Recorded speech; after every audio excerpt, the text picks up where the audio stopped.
Hi National Youth Theatre, my name is Archie.George, I'm 16 years old, and thank you for taking the time to watch my audition. A brief introduction to the piece, the monologue. It is from a play called Posh by Laura Wade, and it was first put on at the Royal Court Theatre in 2010.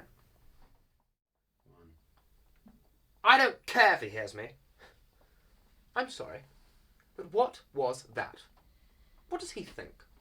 What does he think is happening here? Does he think he's some kind of lord because he owns a gastropub? What? Thin beef and gay puddings are people who think because they're eating orange fish that it must be smoked salmon. Because he can fit patio, lavatory and facilities all into one sentence, yeah? Calling us gentlemen. As if he has any idea as to what the word actually means. You should have seen his face when I handed him that cash. Tom and Jerry pound signs lit up in his eyes. Graciously letting us stay, as long as we don't smoke, or call a prozzer, or make any kind of noise. What is this? The fucking choir carriage? Checking, do we want that many bottles? Because it seems like quite a lot for just the 10 people. Well, not this 10 people, mate. Because we're not people. Because people like him, honest, decent, hard-working people. I mean, he thinks he can have anything if he works hard enough for it. Well, he also thinks rugby league is a sport. He thinks his daughter is getting a decent education at Crapsville College, or wherever she's... I mean, this man keeps cheese in the fucking fridge. Well, when you're under my roof, you respect my rules. Well, I've got a new rule for you, mate.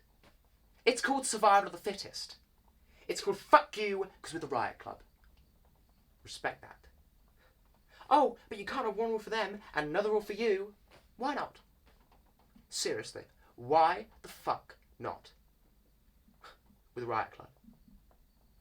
And we've hardly started.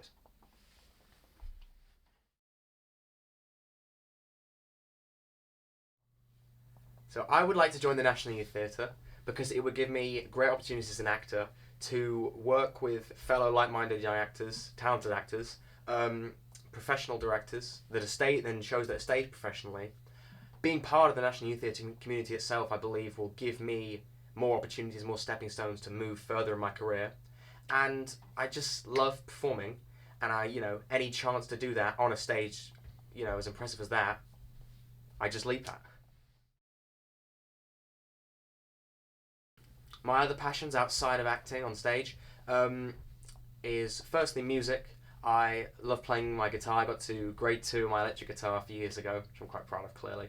I also enjoy scuba diving. I got my ocean diver qualification in 2019. Also proud of that.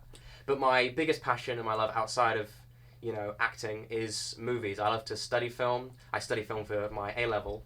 My favourite director probably is Christopher Nolan, and my favourite screenwriter is probably Aaron Sorkin. I love pretty much all of their films they've made. So a time I think I had a positive impact on another person. This one needs a bit of context. I work part-time at a local coaching place at the local schools, and I was working a summer camp holiday one day, and in the warm-up, the exercises, I noticed these 2 kids were being overly rowdy. They were stealing the balls from the other kids. They were being a bit selfish. And I thought, I can approach this by just taking the ball away from them and then telling them to go away. But that's not very useful. That doesn't help everyone. So I decided to find a way to play a game that involved everyone. I made them split into teams. I made them work together. And just by doing that, I think not only did they stop fighting, but also they learned their lesson. They worked together better throughout the course of the day. And then another time I think I had a positive impact. I was doing a school production of Hairspray a couple of years ago, and there was this year 7 kid who was brand new, and he was doing a scene with me, and he was really, really nervous before going on, and he was like, oh, all my friends are there, and I can't look them in the eyes because I'll laugh, and I can't do it, and I just told him, just look at me for this scene, and work with me, and then when you speak to the audience, look just above them, and then about them, and then just think about that, and then we can discuss it afterwards, and we've got another night to get this right anyway, so those are the times.